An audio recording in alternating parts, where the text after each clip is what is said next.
Class discuss कर रहे थे?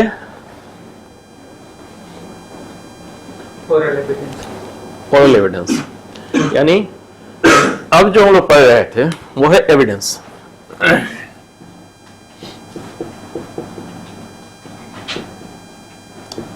और ये कितने प्रकार का होता है? या तो ओरल होगा या डॉक्यूमेंट्री होगा।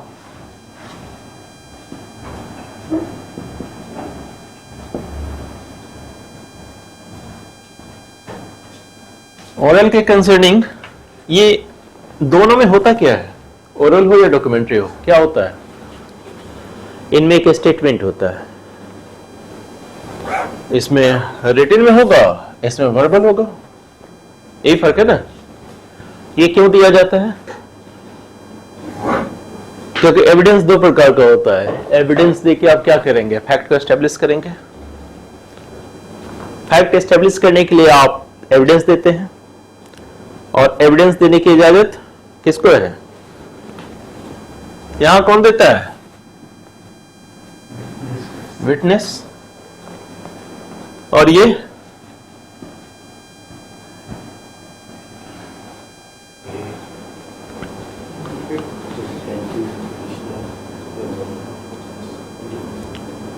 तो उसके साथ भी लागू है, और एविडेंस के साथ भी लागू है।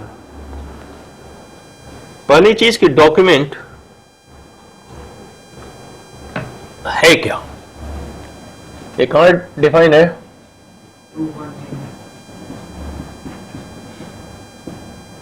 और ये क्या कहता है? डॉक्यूमेंट क्या है? ये एक मटेरियल पे, एक मैटर पे, एक मटेरियल पे, किसी पदार्थ पे क्या है? अक्षर, अंक या चिन्ह, ये चीज है ना। क्या होगा इसमें? या तो अल्फाबेट होंगे, या साइंस होंगे, या और क्या होंगे? सिंबल होंगे, या तो डिजिट होंगे, या अल्फाबेट होंगे, या साइन होंगे। पर्पस क्या है? For recording. किसकी कंसर्निंग? हम रिकॉर्ड करते हैं किस लिए?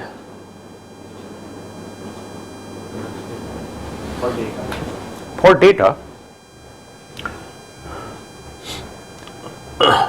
देखिए क्या लिखता है, documents mean any matter expressed और डिस्क्राइब्ड और otherwise recorded upon any substance by mean of letters, figures or marks or any other means or by more than one of those means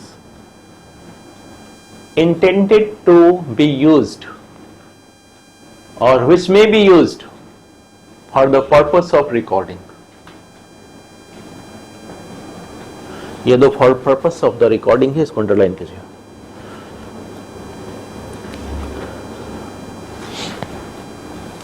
That matter and includes electronic and digital records.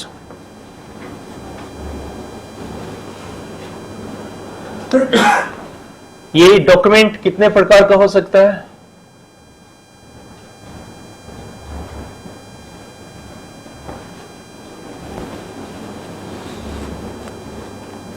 Public document, private document,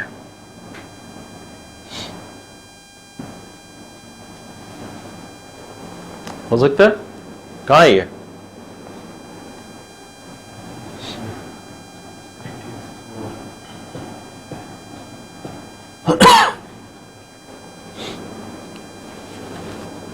दूसरा, प्राचीन document, आधुनिक document, ancient and modern. Harappa की सभ्यता, उसकी लिपि भी एक document है। तो ये एंशिएंट भी हो सकता है, मॉडर्न भी हो सकता है।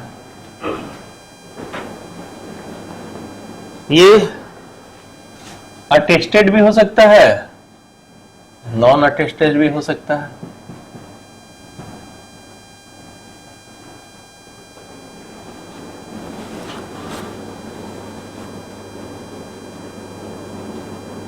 लास्ट क्लास जो हम लोग डिस्कस कर रहे थे वो था कि ओरल जो एविडेंस है वो किस प्रकार से दिया जाएगा, और उसके कंसर्निंग जो चैप्टर थी वो कौन सी थी? 4। उसमें क्या कहा गया था कि oral document must be in all cases, in all cases.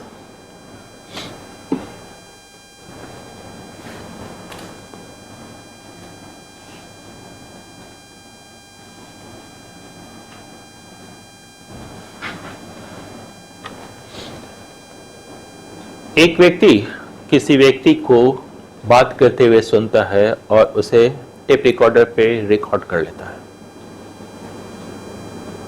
ध्यान से सुनिएगा, ये 2 तरीके से हो सकता है। एक तो ये कि हम उस व्यक्ति को बताएं कि हम आपकी बात रिकॉर्ड कर रहे हैं, दूसरा ये कि हम उसे बिना बताए रिकॉर्ड कर रहे हैं। हमने उसके वार्तालाप को, उसके जो भी कॉन्फेशन हो, एडमिशन हो, जो कुछ भी वो कह रहा है, हमने उसे टेप रिकॉर्डर पे रिकॉर्ड कर लिया। ये टेप रिकॉर्डर पे रिकॉर्ड किया हुआ जो स्टेटमेंट है, ये ओरल एविडेंस है कि डॉक्यूमेंट्री एविडेंस है? पहली चीज। दूसरी चीज, इसको एविडेंस में दिया जा सकता है? एविडेंस में दिया जा सकता है। आर एम मलकानी के केस में कहा गया है। और ठीक है, बिल्कुल सही जा रहे हैं।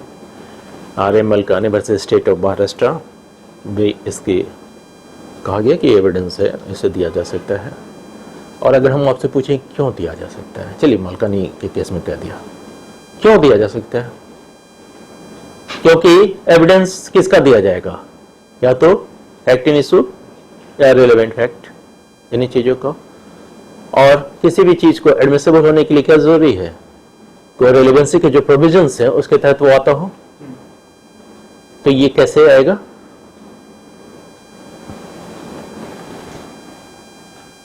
बातचीत जब हो रही है और हम रिकॉर्ड कर रहे हैं, तो क्या सेम ट्रांजैक्शन का पार्ट है या नहीं है? तो सेक्शन 4 के तहत रेलेवेंट है। सेक्शन 5 क्या कहता है?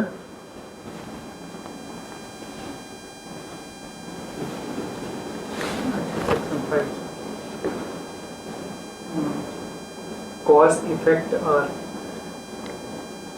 Occasion, cause and effect. तो ये वो इफेक्ट दे रहा है, आप बोल रहे हैं और उसकी आवाज रिकॉर्ड हो रही है, तो आपके बोलने का इफेक्ट हो रहा है।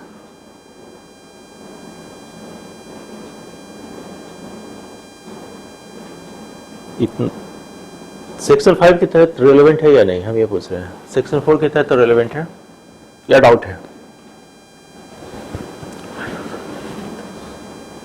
और सेक्शन 6 के तहत,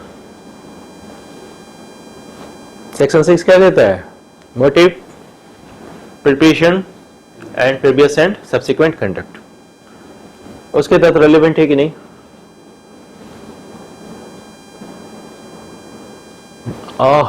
सोचिए तो सही, हो क्या रहा है? एक व्यक्ति है, बोल रहा है, उसकी आवाज रिकॉर्ड हो रही है, जिस वक्त बातचीत हो रही है सेम ट्रांजैक्शन का पार्ट होने की वजह से सेक्शन 4 के तहत रेलेवेंट है। जो बोल रहा है उसका इफेक्ट है कि वो रिकॉर्ड हो रहा है, तो वो सेक्शन 5 के तहत भी रेलेवेंट है। सेक्शन 6 में क्या है? मोटिव, प्रिपरेशन और कंडक्ट, प्रीवियस और सब्सिक्वेंट कंडक्ट, इसके तहत रेलेवेंट है कि नहीं? नहीं। क्यों? अगर वो कह रहा है किसी चीज के बारे में, तो वो अपना कंडक्ट जो भी है वो भी तो बता रहा है। तो ये सेक्शन 6 के तहत भी रेलेवेंट है। इस वजह से R M Malkani versus state of Maharashtra में कहा है कि इसका सच दिया जा सकता है। सवाल नंबर 2, ये ओरल एविडेंस है या डॉक्यूमेंट्री एविडेंस है? कोई व्यक्ति कह रहा है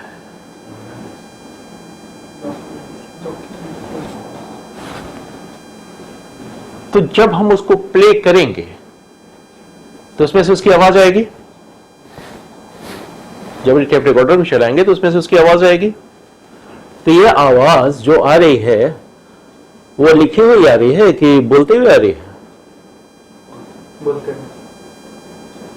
तो ओरल है कि डॉक्यूमेंट्री है? डॉक्यूमेंट्री।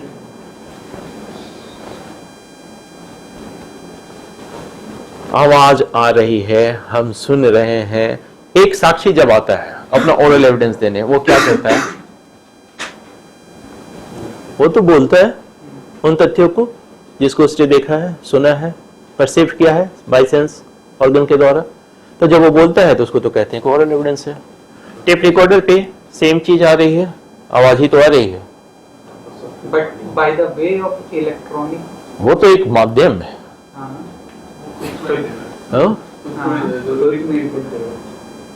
किसी व्यक्ति का भी है, हम कंपैरिजन कर रहे हैं कि आप इसको ओरल एविडेंस और उस व्यक्ति का साक्ष्य जो ओरल एविडेंस देने के लिए आया हुआ है एज अ विटनेस बॉक्स में, उसमें क्या फर्क दिखता है? यही होगा ना। बाद में हम कहेंगे कि ये जो आवाज है उस व्यक्ति की नहीं है, अधिक से अधिक ये कहेंगे। तो उसका एक अलग एपिसोड है कि फिर ठीक है, हम देखेंगे कि फॉलो वो रेलेवेंट है कि नहीं, उस व्यक्ति की आवाज उससे मिलती है कि नहीं। ये सब चीजें तो एक अलग इशू है। लेकिन क्या ये ओरल एविडेंस है या डॉक्यूमेंट्री एविडेंस है? क्यों डॉक्यूमेंट्री है? तो रिकॉर्डेड है तो मतलब ये डॉक्यूमेंट्री हो गया। अभी डॉक्यूमेंट की परिभाषा मैंने क्या कहा था? नहीं, for the purpose of kin तरीकों से? क्या ये लेटर, फिगर्स और मार्क्स? एंड लास्ट में includes in electronic and digital records. ये तो इसने इंक्लूड किया है ना, इसने इंक्लूड किया है मतलब उसमें इसमें शामिल किया है। हम ये पूछ रहे हैं कि डॉक्यूमेंट होने के लिए लेटर, फिगर और मार्क्स होना जरूरी है।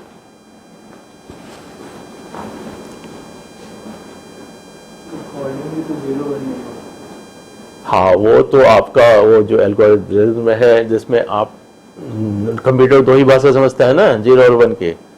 तो ये तो आपने बताया ना कि वो 0 है वो 1 है, लेकिन जिस वक्त रिकॉर्डिंग करते हैं वहां 0 1 करते हैं क्या? वो तो ऑटोमेटिक होती है, एक डिवाइस है।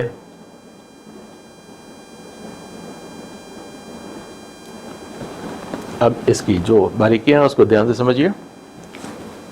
ये दोनों है। अगर आपने चोरी से बिना उसको बताए रिकॉर्ड किया है तो ये ओरल है, और उसकी जानकारी में रिकॉर्ड किया है तो ओरल एंड डॉक्यूमेंट्री दोनों है। पूछिए इस फर्क का फर्क क्या हुआ? नहीं, इसका मतलब ये हुआ कि जब आप इसको साबित करेंगे तो अगर आपने चोरी से उसको बिना बताए साबित करना है तो ओरल एविडेंस के जो रूल्स हैं वो लागू होंगे। और ओरल एविडेंस कैसे दिया जाता है? It must be direct in all cases, वहां वो लागू हो जाएगा। और अगर उसको बता भी किया है तो ओरल और डॉक्यूमेंट्री दोनों को फॉलो करना पड़ेगा आपको, यानी दोनों में से किसी भी तरीके से आप उसको प्रूव कर सकते हैं। समझ रहे हैं? टेप रिकॉर्डर के साथ एक खास बात और भी है कि इसको एडमिसिबल होने के लिए 3 चीजें होनी चाहिए। पहले ये कि ये जो फैक्ट इन इशू है उससे रेलेवेंट मामला हो उस रिकॉर्डिंग में, अनाप शनाप कुछ भी नहीं। दूसरा, ये उसी व्यक्ति की आवाज है जिसके बारे में कहा जा रहा है, ये प्रमाणित करना होगा आपको।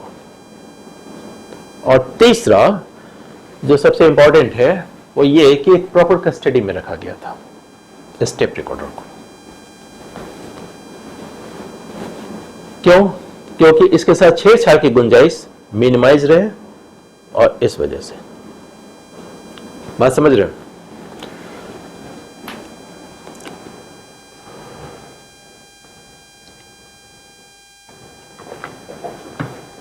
आइए, अब हमको डॉक्यूमेंट को कोर्ट में प्रस्तुत करना है, क्योंकि एविडेंस की परिभाषा में डॉक्यूमेंट्री एविडेंस को कैसा डिफाइन किया गया है, क्या कहते हैं, कौन सा डॉक्यूमेंट डॉक्यूमेंट्री एविडेंस है। देखिए, दो चीजें, एक डॉक्यूमेंट है, दूसरा डॉक्यूमेंट्री एविडेंस है। डॉक्यूमेंट्री एविडेंस कब बनेगा? रिलेटेड टू फैक्ट इश्यू और तब जब प्रोड्यूस किया जाएगा for the inspection of the court. Very good, for the inspection of the court.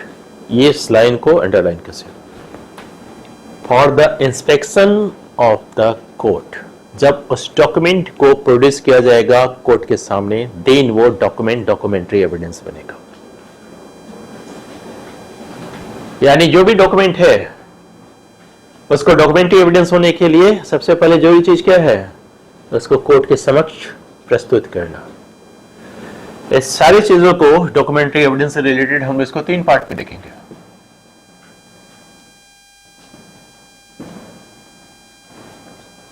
पहला, कोर्ट के सामने प्रस्तुत करना।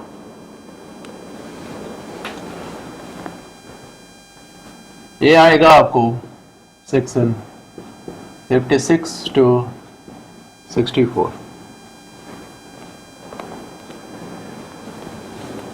कोर्ट के सामने जो डॉक्यूमेंट प्रस्तुत किए हैं वो जेन्युइन है, उसी व्यक्ति का डॉक्यूमेंट है जिसने उस पर हस्ताक्षर किया है या सील लगाया है या उसने लिखा है।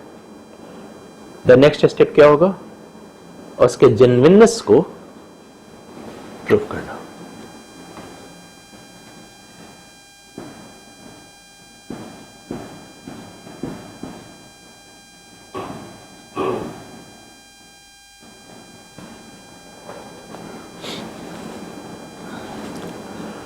थर्ड, हमारे पास 2 तरह के एविडेंस हैं, ओरल एविडेंस और डॉक्यूमेंट्री एविडेंस। तो कब डॉक्यूमेंट्री एविडेंस के प्रेजेंस में ओरल एविडेंस एक्सक्लूड हो जाएगा, यानी कि जब डॉक्यूमेंट्री एविडेंस आप देंगे तो ओरल एविडेंस नहीं दे पाएंगे।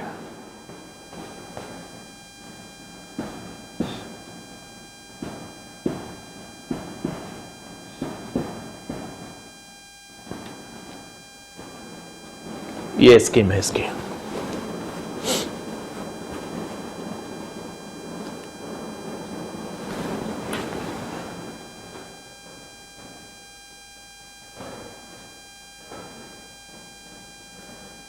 यानी कि डॉक्यूमेंट के कंसर्निंग पहला क्या काम है, पेश करना, दूसरा उसके जेन्युइननेस को, मतलब उसके असलीपन को साबित करना।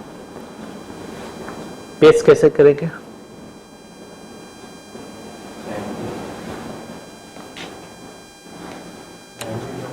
देखिए, पेश करने के संबंधित कुछ नियम है, उसको समझ लीजिए।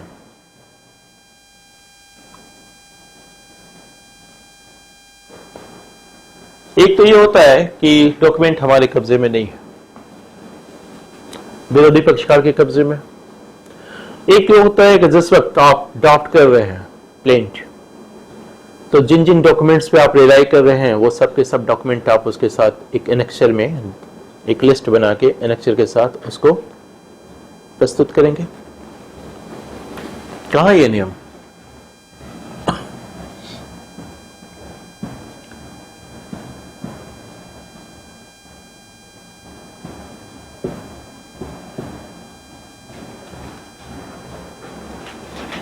नाइन 14 और आपका ये कहां और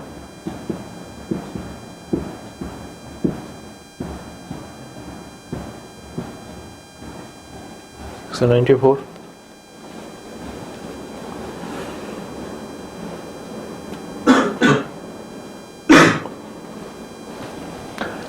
यह हो सकता है कि कुछ डॉक्यूमेंट हमारे पास नहीं है, विरोधी पक्षकार के पास है, उसके कब्जे में है, तो आप उसको नोटिस देंगे। नोटिस देने के बाद भी वो डॉक्यूमेंट प्रस्तुत नहीं करता है, यह हो सकता है।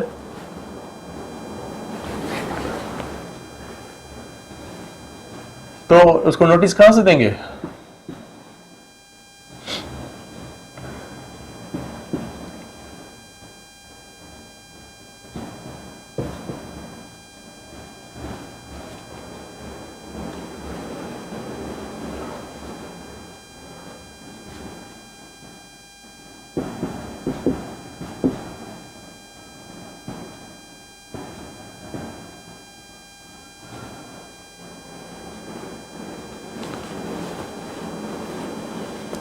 ये आपको नोटिस देना होगा उसको।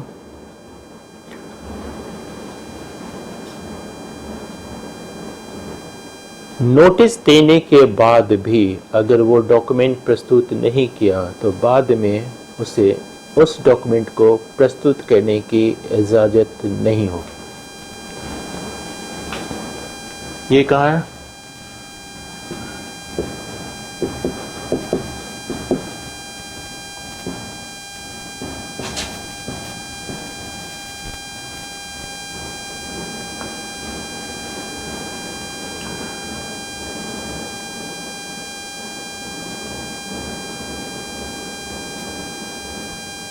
जिस व्यक्ति को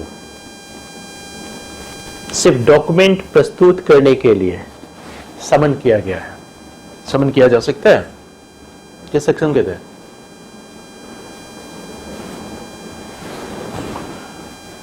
एक तो आपका इसी में है 168, जो आपको जज को वाइड पावर देता है कि किसी भी तरह का सवाल पूछेंगे, कोई भी डॉक्यूमेंट मंगवाएंगे, सबका सब वो कर सकता है। तो जिस व्यक्ति को इसने समन किया है डॉक्यूमेंट प्रस्तुत करने के लिए, उसकी क्रॉस एग्जामिनेशन नहीं होगी।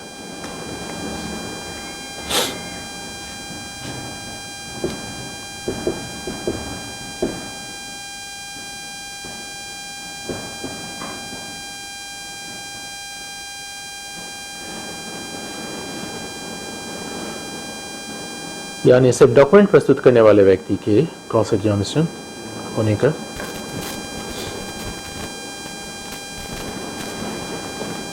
एक प्रिजम्पशन है।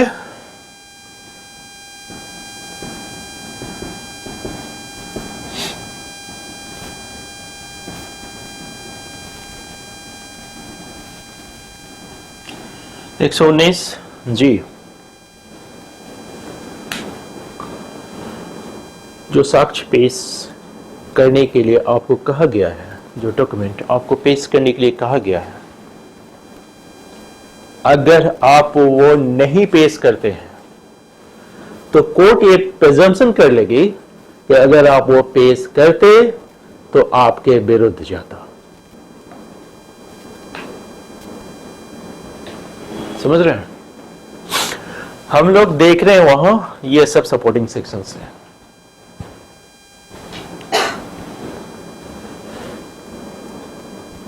और कॉन्सेप्ट बिल्कुल क्लियर रखिए।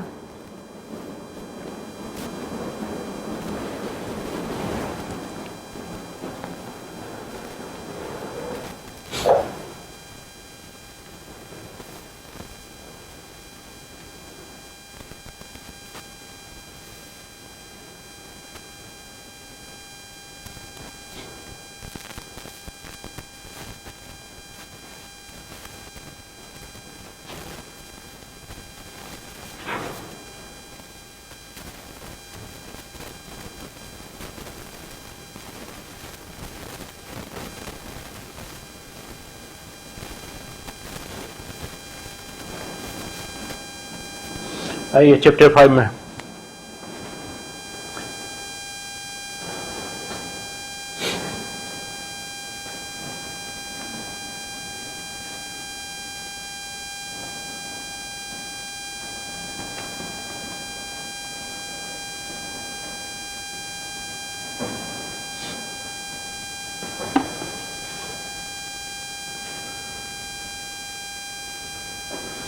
क्या कहता है ऑफ डॉक्यूमेंट्री एविडेंस?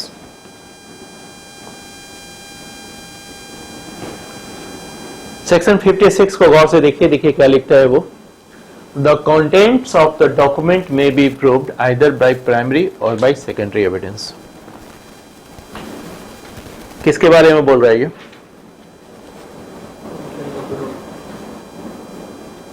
और डॉक्यूमेंट में क्या होता है? ये कहता है contents of the documents may be proved bye either primary evidence और सेकेंडरी एविडेंस, यानी दस्तावेजों के अंतर वस्तु या तो प्राथमिक साक्ष्य के द्वारा या द्वितीयक साक्ष्य के द्वारा साबित की जा सकती है। ये तो कंटेंट ऑफ डॉक्यूमेंट की बात करता है। डॉक्यूमेंट के साथ और क्या होता है? वो किस दशा में है, उसका एग्जिस्टेंस है कि नहीं, वो उसका अटेस्टेशन हुआ है कि नहीं, मतलब इसका एग्जीक्यूशन हुआ है कि नहीं, ये चीजें भी तो होती हैं।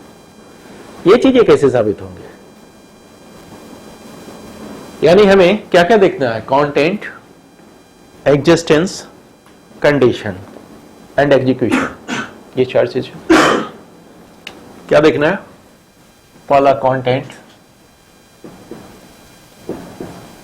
दूसरा कंडीशन, तीसरा एग्जिस्टेंस, फोर्थ एग्जीक्यूशन।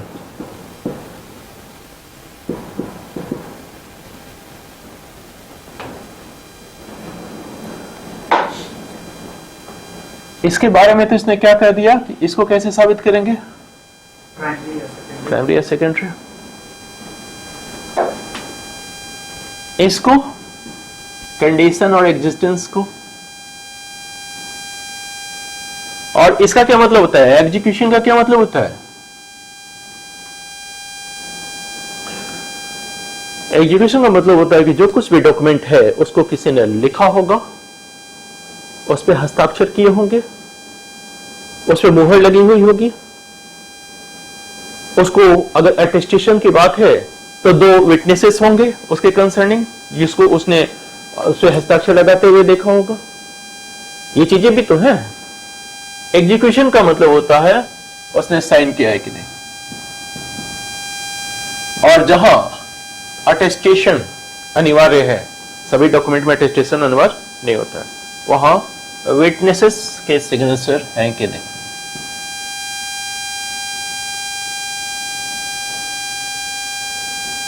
ये एग्जीक्यूशन है। रजिस्ट्री में तो जरूरी कंपल्सरी है ना, बिना विटनेस की कैसे रजिस्ट्री होती है? तो वहां तो कंपल्सरी है। इसलिए हमने आपको बताते वक्त क्या कहा था कि 3 तरह के डॉक्यूमेंट हैं। एक public document, private document, ancient document, modern document, attested document, unattested document. ठीक है, अब समझिए, जिस वक्त कोर्ट के इंस्पेक्शन के लिए डॉक्यूमेंट प्रस्तुत किया जाता है उस वक्त ये तीनों अपने आप साबित हो जाते हैं। क्योंकि जैसे निरीक्षण के लिए पेश किया जाएगा डॉक्यूमेंट को, डॉक्यूमेंट में क्या है यानी कंटेंट में क्या है वो कोर्ट देख लेगी, किस कंडीशन में है वो कोर्ट देख लेगी, उसका एग्जिस्टेंस है तभी तो प्रस्तुत किया गया है तो वो देख लेगी। तो ये तीनों जैसे ही कोर्ट के इंस्पेक्शन के लिए प्रस्तुत किया जाता है ये प्रूव हो जाती है।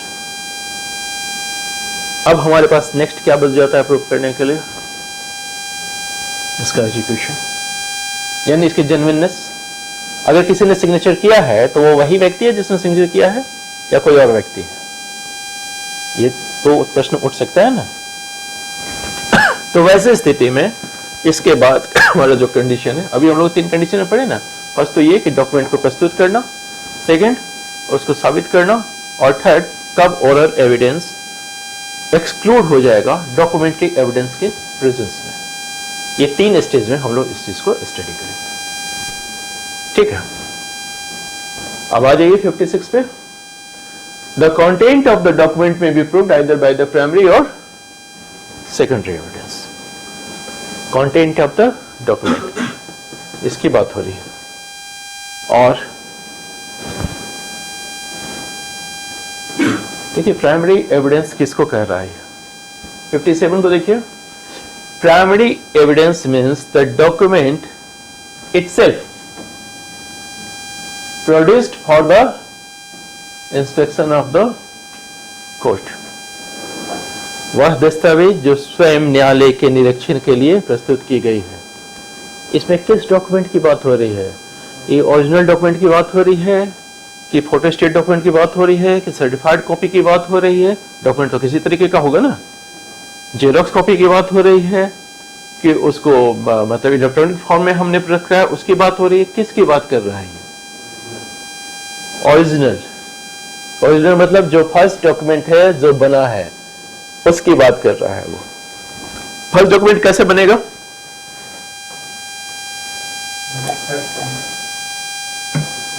जैसे आप कोई जमीन खरीदते हैं तो सेल डेट जो होगी वो उसका फर्स्ट डॉक्यूमेंट, उसकी सर्टिफाइड कॉपी निकलवाइएगा, वो सेकेंडरी होगी कि नहीं वो तो भी हम लोग तय करेंगे। तो उस डॉक्यूमेंट की बात कर रहे हैं जो ओरिजिनल, और कहां? न्यायालय के इंस्पेक्शन के लिए। इस बात को हमेशा याद रखिएगा, इंस्पेक्शन फॉर द कोर्ट मतलब क्या है? Produce for the inspection of the court. और अब देखिए प्राइमरी डॉक्यूमेंट किसको कहते हैं। कहता है इसमें कितना 7 एक्सप्लेनेशन है। यस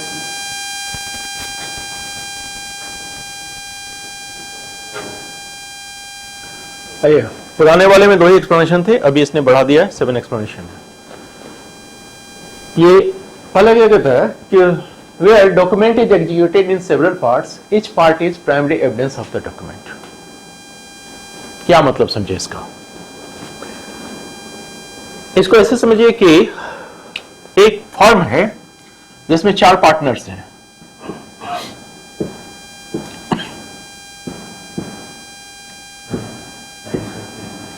ये 4 वो एक डॉक्यूमेंट तैयार करते हैं, 4 अलग, और चारों उस चारों पे दस्तखत करते हैं। अब इसको यहां लाइए। Where a document is executed in several parts, ऐसे 4 डॉक्यूमेंट पे साइन किए, तो इसमें से कौन सा डॉक्यूमेंट प्राइमरी डॉक्यूमेंट होगा? सारे डॉक्यूमेंट प्राइमरी डॉक्यूमेंट होंगे। क्यों?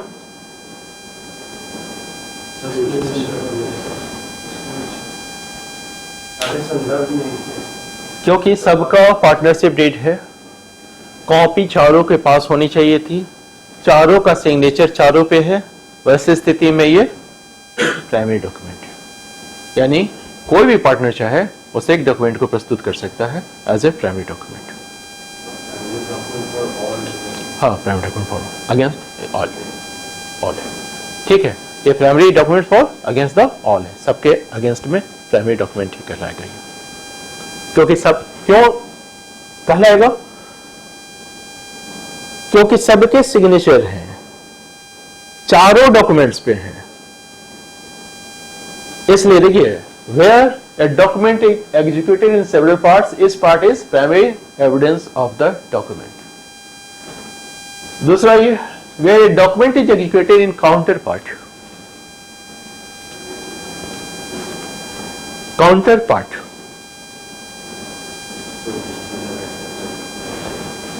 ऐसा थोड़ी होता है काउंटर पार्ट का।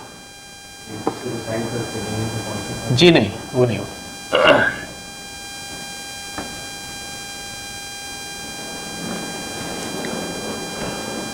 मान लीजिए हम आपको एक रिसिप्ट देते हैं। काउंटर पार्ट का मतलब क्या होता है? जैसे मान लीजिए ये एक डॉक्यूमेंट है, इसको 20 से फाड़ा जा सकता है।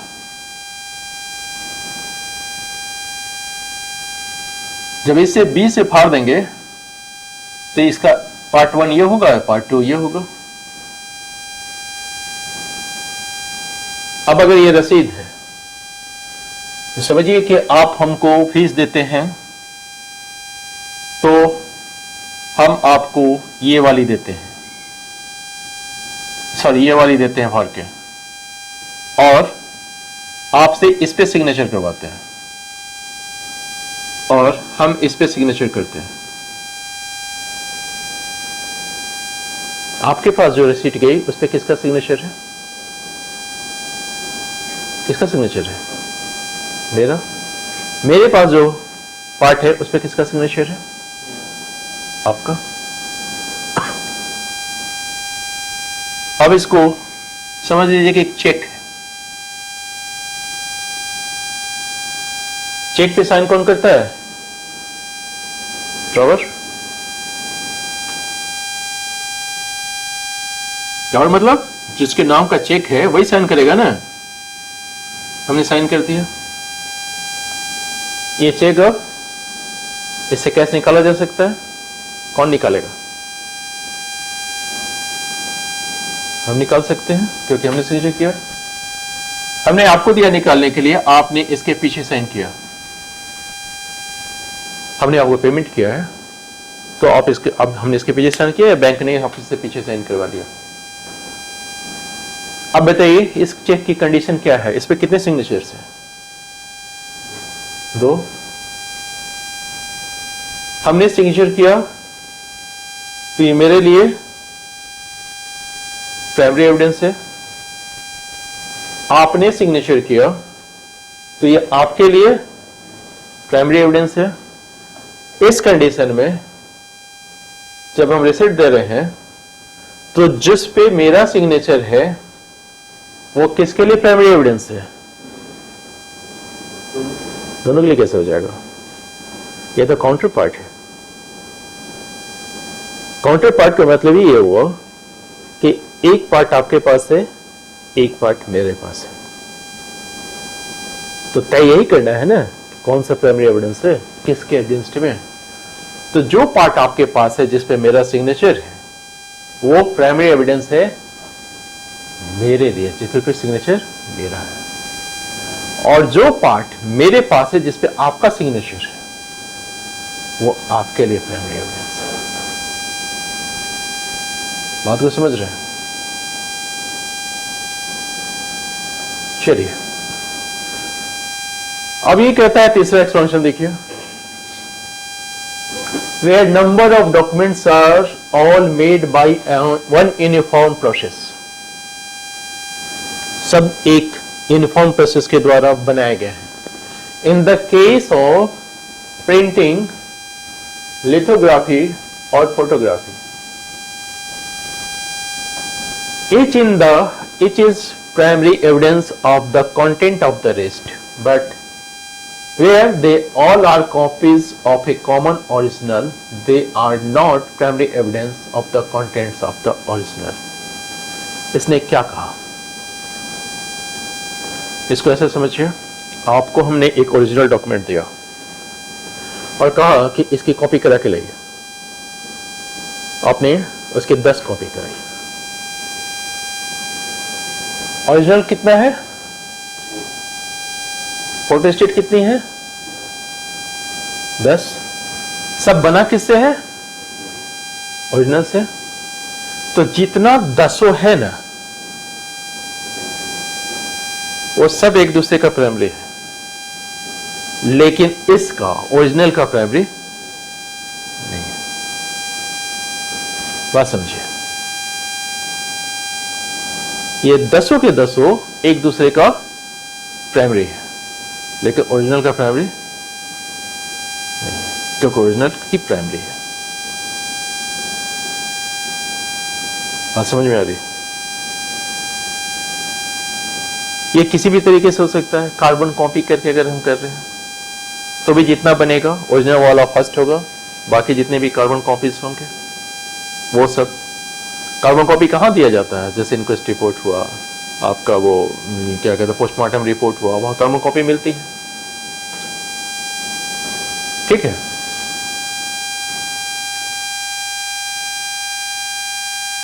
लास्ट वाली लाइन समझे? But they are all copies of a common original. They are not primary evidence of the content of the original. इस चीज को समझ गए?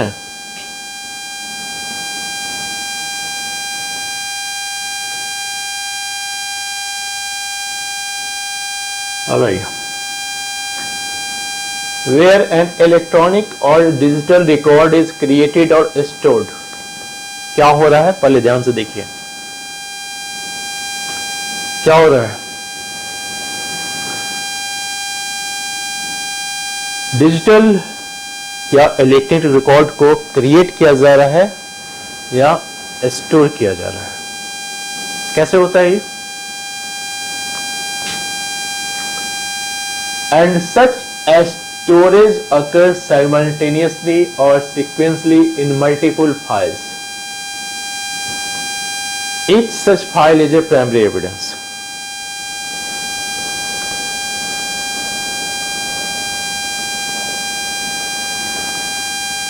इलेक्ट्रॉनिक और डिजिटल रिकॉर्ड क्या है? डॉक्यूमेंट। आप वीडियो बनाते हैं, वो भी है। टेप रिकॉर्ड वीडियो को टेप किया, वो भी है। क्या कर रहे हैं आप? स्टोर कर रहे हैं या क्रिएट कर रहे हैं? कहाँ? एक फाइल में, मल्टीपल फाइल में। ये क्या लिखता है? एंड सच स्टोर अगर साइमल्टेनियसली, एक साथ या बार बार, मतलब एक के बाद एक। हमने एक साथ ही ढेर सारे डिवाइस में आपने जो भी वायरिंग सिस्टम की हो उसके तहत स्टोर कर दिया। या तो एक साथ करें या एक के बाद एक करते चले जाए। कर क्या रहे हैं? स्टोर कर रहे हैं या क्रिएट कर रहे हैं? मल्टीपल फाइल्स में etch such files is a primary evidence. क्यों? सब प्राइमरी एविडेंस क्यों होंगे?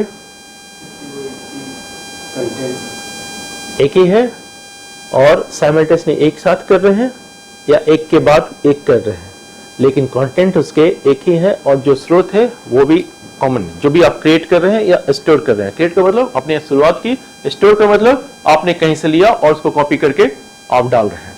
दोनों ही कंडीशन में ये जितने भी मल्टीपल फाइल्स होंगे ये क्या है? प्राइमरी एविडेंस है। ठीक है।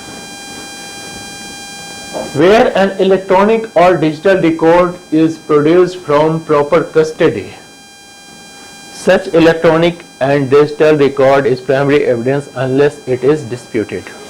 उसने एक डिक्लेरेशन किया है कि अगर ये इलेक्ट्रॉनिक और डिजिटल रिकॉर्ड प्रॉपर कस्टडी में है तो ये प्राइमरी एविडेंस है। अभी हमने आपको टेप रिकॉर्डर के कंसर्निंग तीसरा पॉइंट क्या बताया था? यही कि उसको प्रॉपर कस्टडी में रखना है। तो अगर ये प्रॉपर कस्टडी में है तो ये प्रूफ करना होगा, क्योंकि अनलेस, क्या लिखा है इसने, अगर ये डिस्प्यूटेड है तब तो नहीं। क्योंकि अगर ये प्रश्न लग गया कि प्रॉपर कस्टडी में नहीं था तो वैसी स्थिति में नहीं। समझ रहे हो?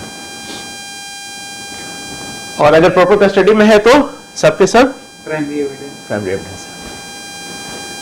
आइए, where a video recording is simultaneously stored in electronic form and transmitted or broadcast or transferred to another, each of the stored recording is primary evidence. क्या कर रहा है? समझ रहे हैं? समझाने जैसा कुछ नहीं है। कोई वीडियो रिकॉर्डिंग है, क्या किया आपने? ब्रॉडकास्ट कर दिया, जैसे न्यूज चैनल पे आता है जब बारिश जो चीज किसी ट्रांसफर की किसी, हाँ किसी का, तो वैसी स्थिति में वो सब के सब प्राइमरी एविडेंस।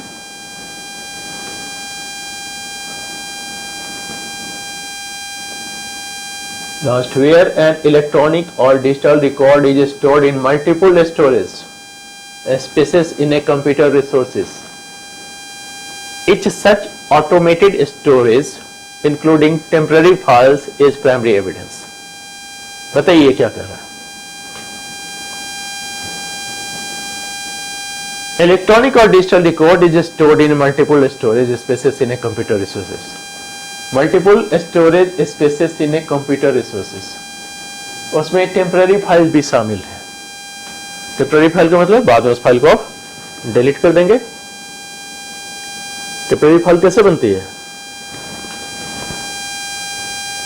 नहीं पता है?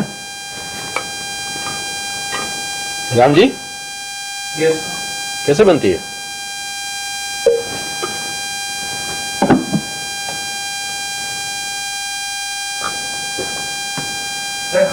Random access memory, RAM। Ram जी,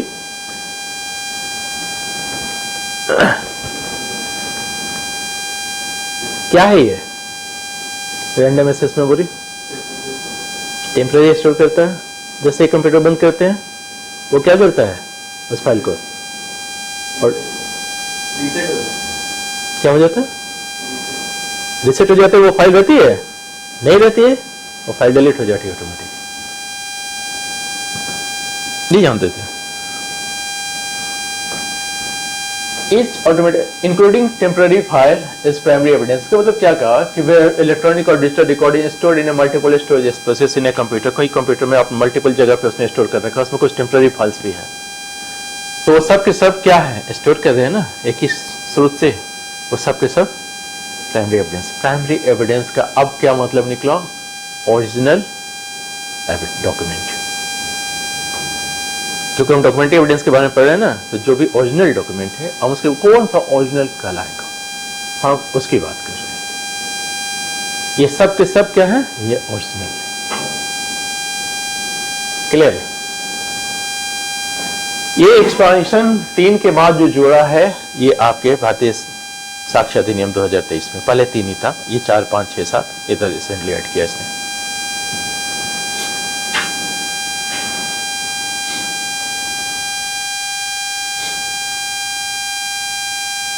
अच्छा देखिए, एक इलस्ट्रेशन दे रखा है इसने, इसको समझिए क्या कहता है। A person is shown to have been in possession of number of placards। क्या होता है placards?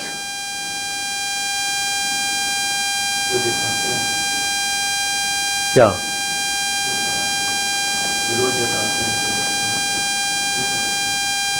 All printed at one time from one original। Any one of the placards is primary evidence of the content of the any other, but no one of them is primary evidence of the content of the original। क्या कहा इसने?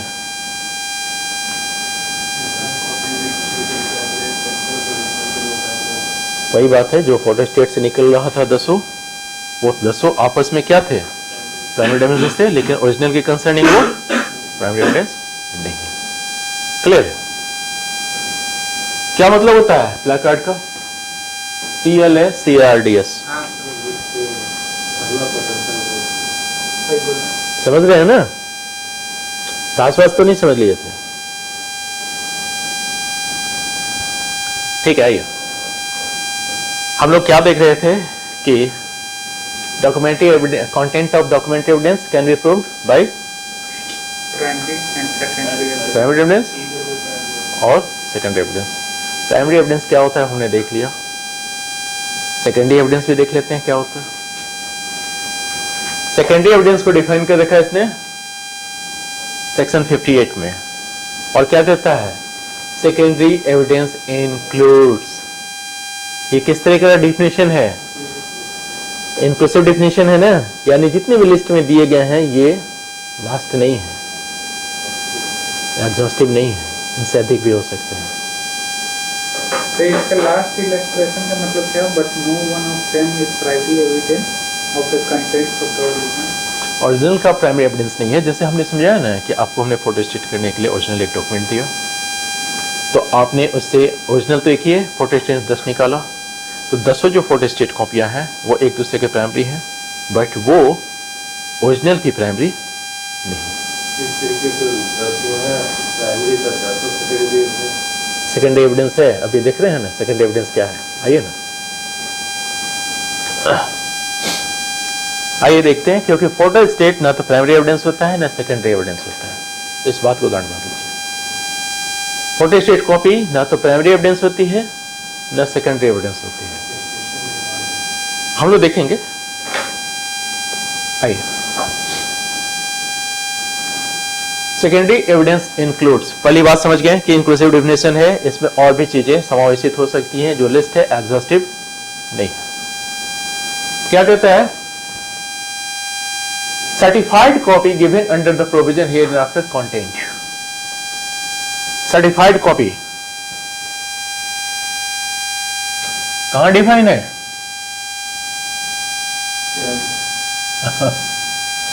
Good.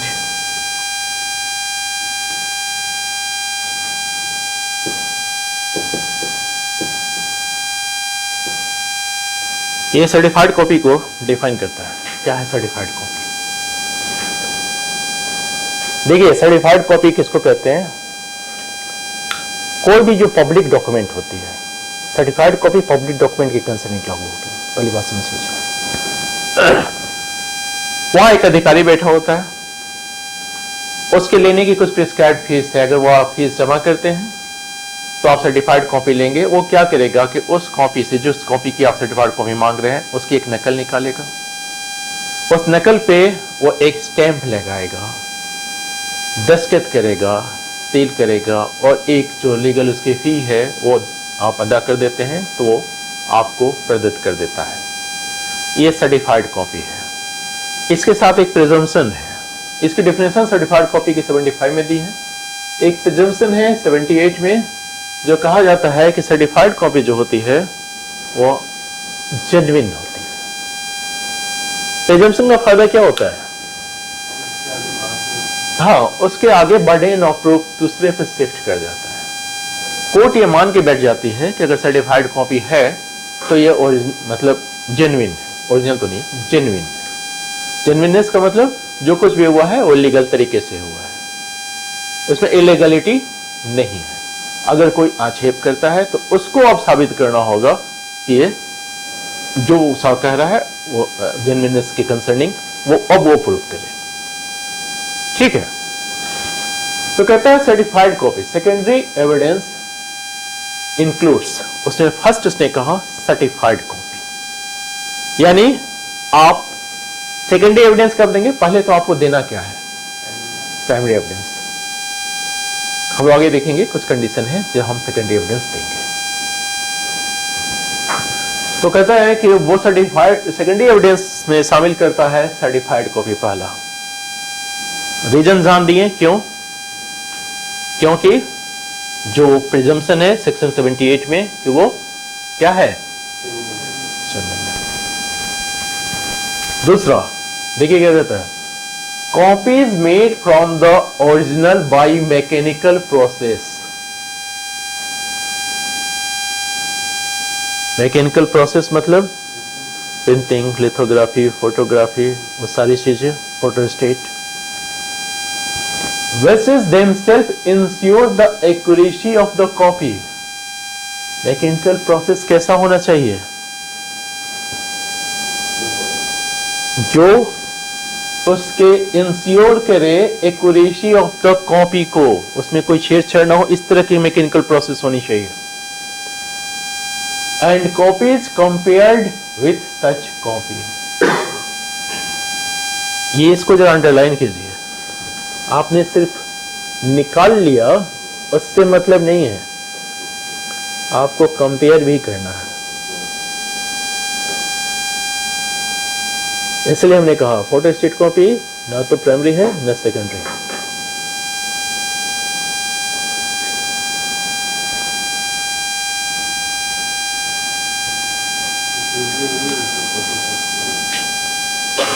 इस stage से गुजरिएगा तब जब वो compare कर लिया जाएगा। तब हमने अभी आपको क्या कहा था कि डॉक्यूमेंट प्रस्तुत करना एक अलग एस्पेक्ट है, डॉक्यूमेंट के जेन्युइननेस को साबित करना दूसरा एस्पेक्ट। क्योंकि डॉक्यूमेंट एविडेंस दे रहे हैं ना, अब तो हम एविडेंस दे रहे हैं, ये एविडेंस कल जाकर प्रूफ बन जाएगा, तो हमें उन सभी चीजों से होके निकलना पड़ेगा। समझ गए इस चीज को? कितने फॉर्म देखिए, यहां एंड लिखा है और नहीं है ये कंपैरिजन। हम बता रहे हैं कौन करेगा। जिस वक्त आप चैलेंज करेंगे ना, तो जहां ये एक मैकेनिकल प्रोसेस से बना है वो व्यक्ति कंपैरिजन करेगा। उसी व्यक्ति को आप बुलाएंगे एविडेंस के तौर पे, 2 साल 4 साल, हाँ बताएंगे उसका क्या 2 साल 5 साल 4 साल। इसलिए हमने कहा कि वो चीजें कहाँ होनी चाहिए, या तो आप क्या कौन सा सिस्टम है। पहली बात तो हम आपको देने नहीं देंगे सेकेंडरी एविडेंस, पहले आप दीजिए प्राइमरी एविडेंस। किस कंडीशन में सेकेंडरी एविडेंस देंगे हम लोग सेक्शन 60 में देखेंगे अभी इसको। सभी कंडीशन में सेकेंडरी एविडेंस अलाउ नहीं है, इस चीज को हमेशा याद रखिए। कंडीशन है उसके साथ कि कब आप सेकेंडरी एविडेंस देंगे, उसके लिए अलग सेक्शन है सेक्शन 60।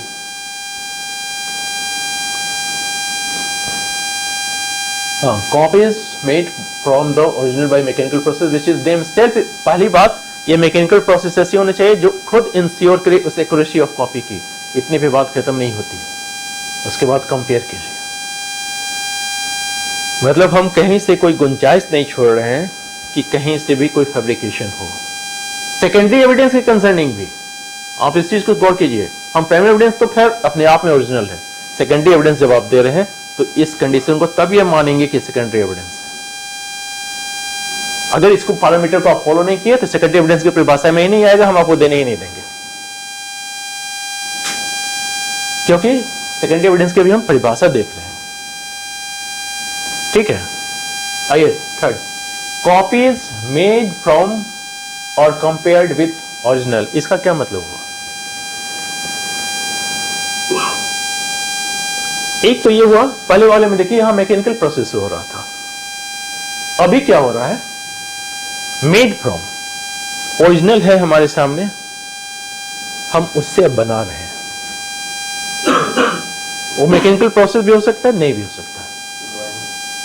हो सकता है हम मतलब उसको एक एक चीज रिटन में फिर से ड्रॉप कर रहे हो, एक एक चीज, उसका कॉमा, फुल स्टॉप, सभी चीजों,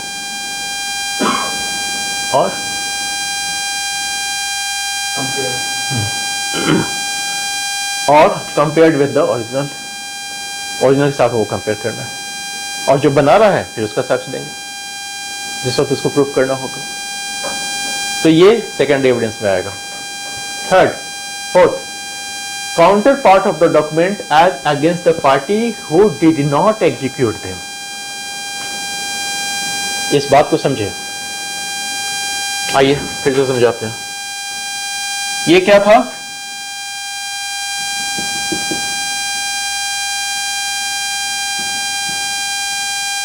ये रसीद है, इस पे किसका सिग्नेचर है? आपका, योर, इस पे मेरा।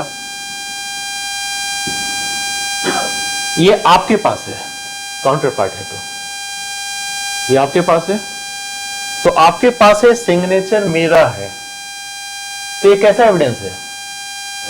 प्राइमरी एविडेंस है। ये आपके पास है लेकिन सिग्नेचर मेरा नहीं है, तो मेरे लिए ये सेकेंडरी एविडेंस है। जैसे इसमें आपका सिग्नेचर है तो आपके लिए प्राइमरी एविडेंस है और मेरे लिए सेकेंडरी एविडेंस, क्योंकि इस पे मेरा सिग्नेचर नहीं है।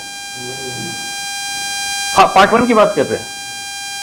इसमें मेरा सिग्नेचर रहता तो मेरे लिए प्राइमरी एविडेंस होता, मेरा नहीं, आपका सिग्नेचर, तो आपके लिए प्राइमरी एविडेंस है। मेरा सिग्नेचर नहीं है, इसलिए मेरे लिए सेकेंडरी एविडेंस,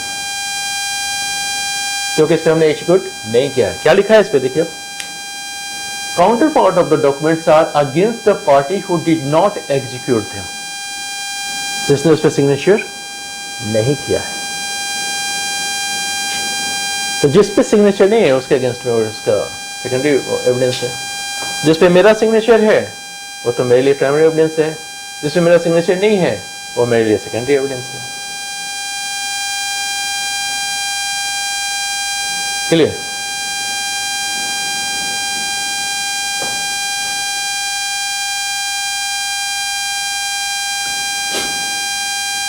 अब देखिए और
उस कंटेंट का विटनेस है, सिर्फ डॉक्यूमेंट का विटनेस नहीं है, उस कंटेंट का विटनेस है और उसके कंसर्निंग वो एक ओरल अकाउंट दे रहा है। तो वैसी स्थिति में ये सेकेंडरी एविडेंस है। फिर से कह रहे हैं, सेकेंडरी एविडेंस देने की इजाजत नहीं मिलेगी जब तक मामला सेक्शन 60 के तहत नहीं आता है। लेकिन सेकेंडरी एविडेंस क्या है, हम उसको अभी देख रहे हैं। ठीक है, यहां तक तो पुराने वाले में भी था, ये 3 नया इसने ऐड कर दिया। प्राइमरी नहीं है, सेकेंडरी नहीं है, कंटेंट के बारे में बोल रहे हैं, तो था क्या जो बिना देखे कंटेंट के बारे में? नहीं, प्राइमरी नहीं है, सेकेंडरी नहीं है, ऐसा नहीं है। ये तो वो डॉक्यूमेंट है, मान लीजिए वो नष्ट हो गया हो, क्या कुछ ऐसी बातें हो जहां नहीं मिल सकता हो, बाहर में बह गया हो, लेकिन एक व्यक्ति है जो बता रहा है। अब आप फिर हम कह रहे हैं कि इतना आसानी से मत समझिए कि इसको इजाजत मिलेगी। अभी तो सेक्शन 60 के अंदर आएगा। देखिए 2 बातें हैं। पहली बात ये कि कब आपको सेकेंडरी एविडेंस देने की इजाजत मिलेगी, इसके कंसर्निंग हमारा सेक्शन 60 है। जब सेक्शन 60 में वो मामला आएगा तभी आपको सेकेंडरी एविडेंस देने की इजाजत मिलेगी, पहली बात। दूसरी बात, जब सेकेंडरी एविडेंस देने की इजाजत मिलेगी तो सेकेंडरी एविडेंस की परिभाषा में उस चीज को आना चाहिए। इसके लिए हम लोग देख रहे हैं कि वो सेकेंडरी एविडेंस में आता है या नहीं। तो वो उस व्यक्ति का ओरल अकाउंट है जिसने उस डॉक्यूमेंट को देखा है। एक चीज और इसमें इंपॉर्टेंट है कि ये जो है ना, इसमें से कोई भी ऐसा नहीं है कि पहला खत्म हो जाए तो दूसरा, दूसरा नहीं तो तीसरा। ये सब इक्वल वैल्यू के हैं, इनमें से कोई भी आप दे सकते हैं। जैसे ही आपको इजाजत मिल गई, इनमें से आप कोई भी दे सकते हैं। हम लोग देखेंगे कि कब किसके कंसर्निंग कौन सी इजाजत मिलेगी, लेकिन ये सब इक्वल वैल्यू के हैं। इसमें ऐसा नहीं है कि किसी को हमने प्रायोरिटी वाइज ऊपर शिफ्ट कर रखा है, उसके बाद ये नहीं हुआ तो ये कॉन्सेप्ट में नहीं रहेगा। ये सब इक्वल वैल्यू के हैं और इसमें से कोई भी दिया जा सकता है सेकेंडरी एविडेंस के तौर पे। शर्त यही है कि सेकेंडरी एविडेंस की परिभाषा में उस चीज को आना चाहिए, और दूसरी शर्त उस कंडीशन को फुलफिल करना होगा जो सेक्शन 60 में दिया होगा। आइए, 6th है ओरल एडमिशन। इसको हम लोग पढ़ेंगे सेक्शन 20 के साथ।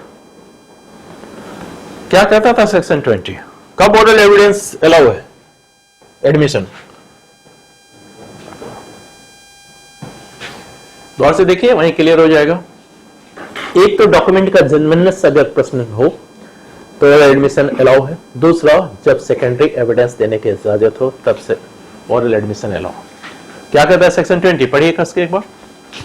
Oral admissions as to the content of the document are not relevant unless and until the party proposing to prove them shows that he is entitled to give secondary evidence of the contents of such document under the rules hereinafter mentioned, or unless the genuineness of the document produced is in question.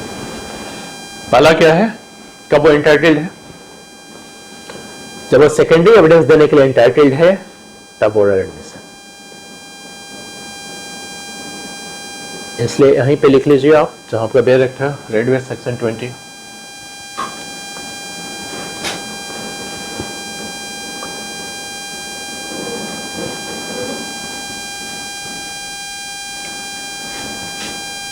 Seventh है written admissions. Written admission कब होगा?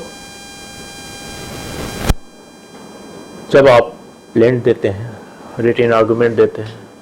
हमने कहा कि वहाँ एक list बनाते हैं, लिस्ट में अपने कंसर्निंग जो डॉक्यूमेंट्स है, हमने कहा ऑर्डर 7 रूल 9 और 14 के तहत जिन पे आप रिलाई करते हैं वो डॉक्यूमेंट आप देते हैं।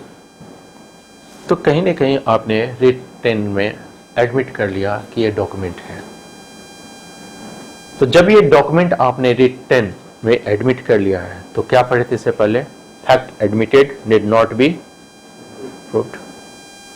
जैसे आपने एडमिट कर लिया तो अब ओरिजिनल डॉक्यूमेंट देने की जरूरत नहीं, ऐसी स्थिति में आप सेकेंडरी एविडेंस दे सकते हैं।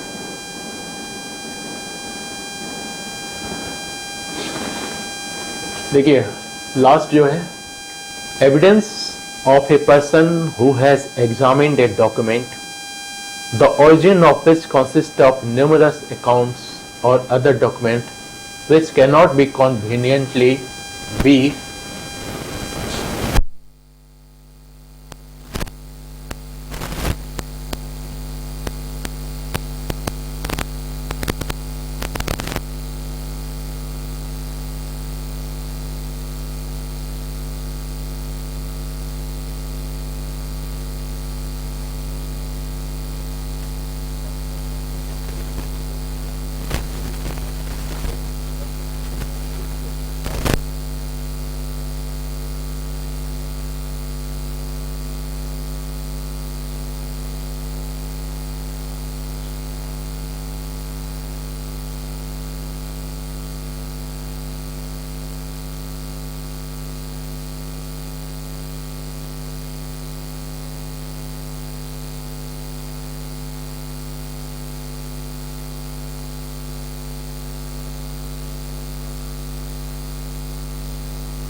Original account, sorry oral account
primary evidence secondary evidence में अंतर।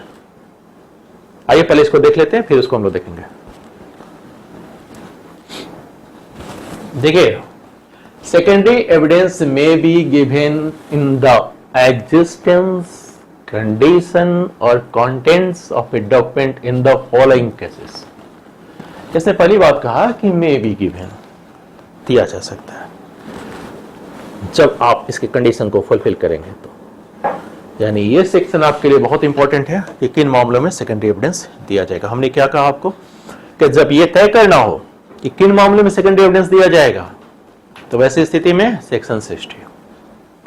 जब ये तय करना हो कि सेकेंडरी एविडेंस क्या है, तो ऐसे मामले में सेक्शन 58 वही डिफाइन कर रहे हैं ना कि क्या क्या सेकेंडरी एविडेंस है। ठीक है, आइए अब देखिए ये क्या कह रहा है, पहला कंडीशन इसका क्या है, सेकेंडरी एविडेंस कब आप देंगे, तो एक कंडीशन तो ये है कि व्हेन द ओरिजिनल इज सोन और appear to be in the possession or power, पहला, of the person against whom the document is sought to be proved. ये दिखाना होगा, appear करना होगा कि जिस व्यक्ति के अगेंस्ट में हमें वो डॉक्यूमेंट देना है वो उसी व्यक्ति के कब्जे में है। हम कहां से देंगे जब मेरे पास वो डॉक्यूमेंट है ही नहीं, तो ओरिजिनल हम कहां से देंगे, ओरिजिनल मतलब प्राइमरी एविडेंस हम कहां से देंगे, किसके कब्जे में है, जिसके विरुद्ध हमको केस उसके कब्जे में है। कायदे से क्या करना चाहिए फिर, हाँ हाँ हाँ, वाह वाह वाह वाह, चोरी करेगा उसके घर में जाके। अच्छा चोरी से याद आया, जैसे हमने अभी कहा था कि टेप रिकॉर्डर को हमने चोरी से रिकॉर्ड कर लिया, हाँ। तो चोरी से रिकॉर्ड करके प्रस्तुत किया जा सकता है, नहीं, एविडेंस में जो बताया था आपने कि कोई हाँ। भी हिसाब से अगर कोई- डिसेक्टफुल मीन से भी अगर हमें एविडेंस ले रहे हैं तो वो देखिए एक ही शर्त है, 2 जजमेंट है इसके कंसर्निंग, लिख लीजिए अगर अभी तक नहीं लिखे हैं, टेस्ट में क्वेश्चन पूछ चुके हैं हम। एक तो है Jones versus Queen, Jones versus Queen, और दूसरा रेंस वर्सेस आर। इन दोनों मामले में डिसाइड हुआ Rens Rens Rens RENS Rens versus R. इन दोनों मामले में डिसाइड हुआ कि अगर मैटर रेलेवेंट है तो एविडेंस किस तरीके से आ रहा है इससे कोई मतलब नहीं। सर हिट नहीं होगा पांच क्या अपने दाखिल को पूरा देखिए अपने आप जो बात बोल रहे हैं वो कॉन्स्टिट्यूशनल प्रोविजन है, कोई व्यक्ति को विवश नहीं किया जा सकता है। No one can be compelled to be give evidence against himself. हम विवश कहां कर रहे हैं? और फिर हम लोग सेक्शन कॉन्फेशन में क्या देखे थे, दारू के नशे पिला के हमने कर लिया कॉन्फेशन, तो फिर एडमिसिबल था। इन दोनों मामले में यह तय हुआ था कि अगर रेलेवेंट मामला है तो एविडेंस चाहे चोरी करके लाए किसी मीन से लाए वो रेलेवेंट रहेगा और एडमिसिबल होगा, क्योंकि कोर्ट को मतलब किस चीज से है, evidence for purpose of proof, fact को एस्टेब्लिश करना है, और वो चाहे आप जैसे भी लाए। हम इस क्या कहते हैं पाप पुण्य के चक्कर में क्यों पड़े? सर तो गवर्नमेंट ऑफिसर एयरफोर्स का डॉक्यूमेंट वगैरह फोर्स ऑफ कस्टम करें अपने खिलाफ सरकार अपने खिलाफ नहीं सरकार ने वो रेलेवेंस होगा। सरकार ने घूस लिया। हाँ सरकारी आपको पहले एक चीज समझ जाना था, अभी आगे हम लोग पढ़ेंगे इस चीज को कि कोई भी एविडेंस कहां से आता है ये हम बताने के लिए बाध्य नहीं है। जैसे इस बीच हम लोग उस पर चर्चा कर रहे थे कि अगर कोई क्लाइंट किसी को बताता है कि हमने मर्डर किया है तो हम वकील को इस चीज के लिए कंपेल नहीं कर सकते हैं कि बताइए। उसी तरह उसमें और भी एक सेक्शन है जिसमें कि आपके पास जानकारी कहां से मिली ये बताने के लिए आपको कंपेल नहीं किया जा सकता, क्योंकि हम कोर्ट ऑफ जस्टिस में है ना, वहां जस्टिस देखने के लिए बैठे हुए हैं। एविडेंस को आना बंद कर देंगे तो प्रूफ कैसे होगा मामला? ठीक है, आइए कि उसके जो उस सॉल्व किया मतलब उस व्यक्ति के अगेंस्ट में है जिसके अगेंस्ट में हम वो डॉक्यूमेंट प्रस्तुत करना चाहते हैं। पहला, या of any person out of reach or not subject to the process of the court, यानी उस व्यक्ति के पास है जो कोर्ट के जुरिडिक्शन के बाहर है। पहला कंडीशन कि जिसके अगेंस्ट में हम डॉक्यूमेंट देना चाह रहे हैं उसी व्यक्ति के पोजीशन में है। दूसरा, को जिस व्यक्ति की पोजीशन में है उस पर कोर्ट का जुरिडिक्शन लागू नहीं होता है। जैसे कोई विदेशी दूत है, राजनयिक है, एम्बेसडर है, उस पर कोर्ट का जुरिडिक्शन लागू नहीं होगा। उसके पास अगर डॉक्यूमेंट है तो हम थोड़ी कहेंगे, तब तो सेकंड एविडेंस देने की ही बात कहेंगे, तो उस कंडीशन में। और तीसरा, of any person legally bound to produce it, वैसा व्यक्ति जो उसको देने के लिए लीगली बाउंड है कि वो डॉक्यूमेंट प्रस्तुत करेगा ही। तो जब वो प्रोड्यूस करने के लिए लीगली बाउंड है और प्रस्तुत नहीं कर रहा है तो हमने क्या कहा था कि तो वैसे स्थिति में हम सेकेंडरी एविडेंस देंगे, अपना मामला एस्टेब्लिश करेंगे, और वह व्यक्ति जब बाद में अगर वो डॉक्यूमेंट लाता है हम उसको डॉक्यूमेंट देने की इजाजत नहीं देंगे। 167 अभी हम देख रहे थे, एक बार 167 देख लीजिए, आपके पास पड़ा हुआ है।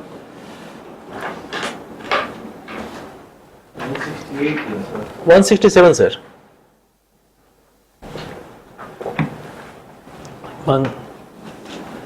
मंगाई गई या सूचना पे प्राप्त गई दस्तावेज के बारे में क्या प्रोविजन है? जिस व्यक्ति को हमने समन किया है डॉक्यूमेंट प्रस्तुत करने के लिए, वो डॉक्यूमेंट लेके आता है और जिसने मंगाया है उसने उसको इंस्पेक्ट कर लिया, तो अब वो व्यक्ति कहता है कि हम इस डॉक्यूमेंट को कोर्ट में देना चाहते हैं। वैसे स्थिति में आप उसे रोक नहीं सकते। 167 का प्रोविजन क्या कर रहा है? When a party refuses to produce a document which he has had notice to produce, he cannot afterwards use the document as evidence without the consent of the other party or the order of the court. यानी कि अगर उसको प्रस्तुत करना है तो second party का consent या फिर कंसेंट नहीं, या Order of the order of court के द्वारा, इससे पहले वो नहीं दे सकता है। खुद प्रोक्यूर नहीं कर पा रहा हूँ। कौन? नोटिस हुआ है। नोटिस हुआ है वो बता रहे हैं। अभी हम लोग 64 भी देखेंगे साथ साथ। अभी का मामला कहां तक पहुंचा कि किन मामलों में हम सेकेंडरी एविडेंस देंगे? And when after the notice mentioned in section 64 such person does not produce it. क्या कह रहा है ये? कि जिस अब होगा क्या कि एक ऐसा व्यक्ति है जिसके कब्जे में वो डॉक्यूमेंट है जो उसी के खिलाफ प्रस्तुत करनी है, या हमारा सपोर्टिंग डॉक्यूमेंट्स है जो उसके कब्जे में है। नेचुरली हम क्या करेंगे? उसको नोटिस देंगे कि आप वो प्रस्तुत कीजिए, और इसके साथ साथ क्या क्या लीगल प्रिजम्पशन लागू हो जाएगा अगर उसने प्रोड्यूस नहीं किया तो। अभी हमने क्या था, हाँ 119 का जी, कि अगर वो प्रस्तुत करता, मतलब मांगने पे वो प्रस्तुत नहीं किया, प्रस्तुत करता तो उसके अगेंस्ट में इस्तेमाल होता। वो तब की कंडीशन में जब वो प्रस्तुत नहीं कर रहा है। तो सबसे बड़ी चीज है कि हम उसे नोटिस करेंगे कि आप वो डॉक्यूमेंट प्रस्तुत। किसको नोटिस करेंगे? सेकंड वाले को। इसको तो नहीं कर सकते है ना। Of any person out reach of or not subject to the process of the court. जो व्यक्ति न्यायालय की अधिष्ठिका के बाहर है उसको थोड़ी नोटिस करेंगे। तो नोटिस किसको करेंगे? जिसके कब्जे में वो है या फिर जो personally legally bound to produce है उसको नोटिस करेंगे। आप 64 निकालिए।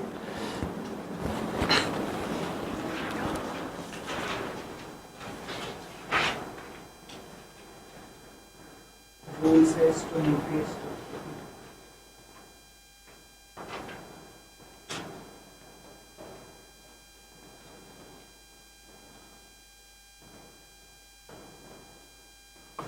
क्या कहता है? Secondary evidence of the contents of the document referred in clause A. उसी की बात कर रहा है जिसको भी हम लोग देखे हैं। क्लॉज ए में तीन चीजें थी। एक तो वह व्यक्ति जिसके शक्ति में वो डॉक्यूमेंट है, तीसरा जो लीगली बाउंड रिप्रोड्यूस करने के लिए, और दूसरा वह जिसपे कोर्ट का जुरिडिक्शन नहीं लागू होता है। Clause A of the section 60 shell not be given unless the party proposing to give such secondary evidence has previously given to the party in whose possession or power of the document or his। देखिए किसको दे सकता है? एक तो वो उस व्यक्ति को जिसके पावर और पोजीशन में वो डॉक्यूमेंट है, या उसके एडवोकेट को, और ऑन हिज एडवोकेट या फिर उसके रिप्रेजेंटेटिव को। Such notice to produce it as is prescribed by law, and if no notice is prescribed by law, then such notice as the court considers reasonable under the circumstances of the cases। इसका मतलब क्या हुआ? अगर कोई notice का prescription का कोई format बना हुआ है तो उस फॉर्मेट में हम उसको देंगे, और अगर कोई फॉर्मेट नहीं बना है तो जो भी रीजनेबल लगे कोर्ट को उसके अकॉर्डिंगली हम उसको नोटिस कर सकते हैं। पहला नोटिस करना मैंडेटरी है, अदरवाइज आप सेकेंडरी एविडेंस नहीं दे सकते हैं। समझ रहे हैं इस चीज को? क्या कहता है ये? Secondary evidence of the content of the document referred in clause A of the section shall not be given. आप नहीं दे पाएंगे जब तक कि आप उसको नोटिस नहीं देते हैं। लेकिन कुछ कंडीशन है जब आपको नोटिस से एग्जम्पशन मिला हुआ है। नहीं, इसी में है, provided that such notice shall not be required in order to render secondary evidence admissible in any of the following cases or in any other case in which the court think fit to dispense it. पहली बात यह कि इसके अलावा इतने जितने भी हैं, इसमें अगर आता है मामला तो नोटिस देने की जरूरत नहीं है। कोर्ट के पास भी डिस्क्रिशनरी पावर है, को नोटिस देने से आपको मुक्त कर दे। ये कोर्ट के ऊपर पावर है, बट आपकी ड्यूटी क्या है? नोटिस करनी है। किन किन मामलों में देखिए, किन किन मामलों में नोटिस नहीं करनी है? When the document to be proved is itself in notice, जब खुद ही वो डॉक्यूमेंट नोटिस है तो नोटिस क्या करें? बात समझ रहे हैं? अब उसी के कब्जे में नोटिस है तो वो नोटिस ही है ना, तो नोटिस है तो उसका कहीं रेफरेंस होगा। नोटिस जाती है तो आप जानते हैं कि पत्रांक संख्या, ज्ञापांक संख्या सब लिखा रहता है। उसके कंसर्न नहीं है किसी व्यक्ति को नोटिस जाती है, सरकारी कामकाज में खासकर। तो वहां फिर जब खुद ही नोटिस है तो उसके लिए फिर आपको नोटिस करने की जरूरत नहीं, आप सेकेंडरी एविडेंस दे सकते हैं। अदरवाइज आपको नोटिस देनी होगी। दूसरा, when from the nature of the case the adverse party must know that he will be required to produce this। Case का नेचर ऐसा है कि एडवर्स पार्टी जानता है कि उसको वो डॉक्यूमेंट प्रस्तुत करना होगा। जैसे मान लीजिए मॉर्गेज का कोई मामला है, कोई रिडेम्पशन के लिए सूट फाइल किया, निश्चित रूप से उसके पास जो डीड ऑफ मॉर्गेज है उसको प्रोड्यूस करना है। तो ये नेचर ही इस तरह के केस का है कि रिडेम्पशन के मामले में उसको जो मॉर्गेज डीड है उसको प्रोड्यूस करना है, तो उसके लिए नोटिस देने की क्या जरूरत है? समझे हैं? मॉर्गेज समझते हैं आप लोग? मॉर्गेज और प्लेज में क्या अंतर है?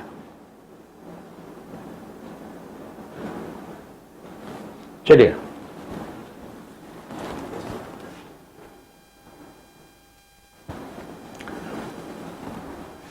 सी क्या है? When it appears or is proved that the adverse party has obtained possession of the original by fraud or force, ये तो समझ ही रहे थे। जब फ्रॉड या फोर्स से ही कब्जे में कर रखा है तो पहले ही आपको प्रूफ करना होगा ना, फ्रॉड कर रखा है या फोर्स से उसने आपको ले रखा है, तो ऐसी स्थिति में फिर आपको डरने की जरूरत नहीं। When the adverse party or his agent has the original in court, पढ़िए तो क्या लिखा है?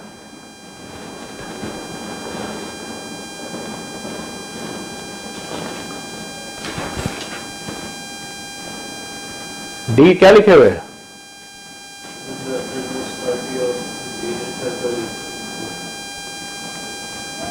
या तो इसके लिखने का मतलब यह है कि ओरिजिनल जो डॉक्यूमेंट है वो कोर्ट में ही है। जब कोर्ट में ही है, कोर्ट में किस तरीके से हो सकता है?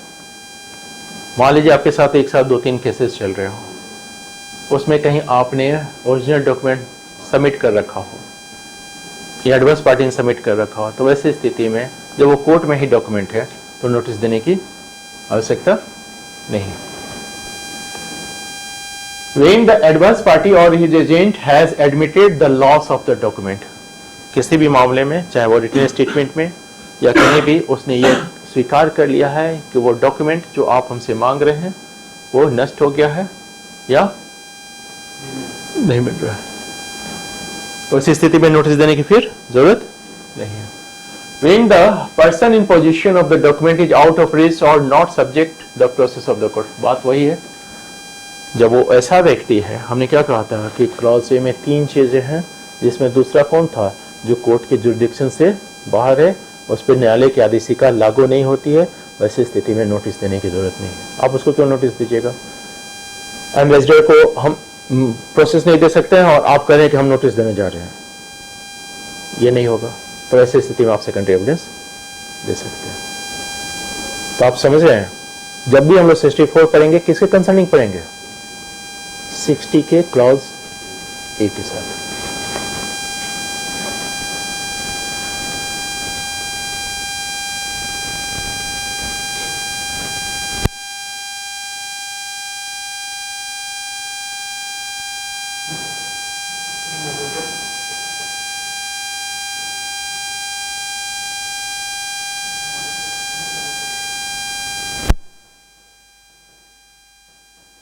आइए, यहां तक समझ गए।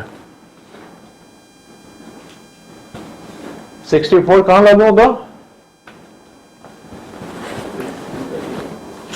60 के क्लॉज से, यानी वो कंडीशन जहां हम सेकेंडरी एविडेंस देने के लिए इंटाइटल्ड होंगे। ठीक है, आइए।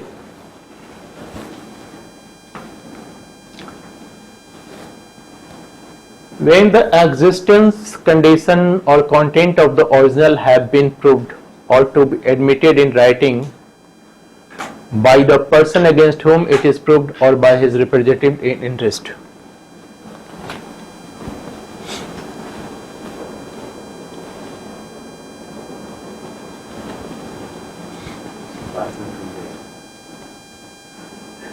अरे नहीं, हो ही गया, बस इसके बाद छोड़ ही दे रहे हैं। नहीं, आराम से कुछ ही चीज।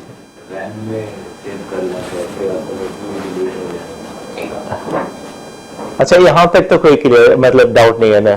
बहुत ज्यादा है सर, हम जो बात है क्लियर बोल रहे हैं, थोड़ा सा बहुत पढ़ना होगा इसका। अच्छा ठीक है, आप लोग घर जाके भी पढ़िएगा, कोई इशू नहीं है।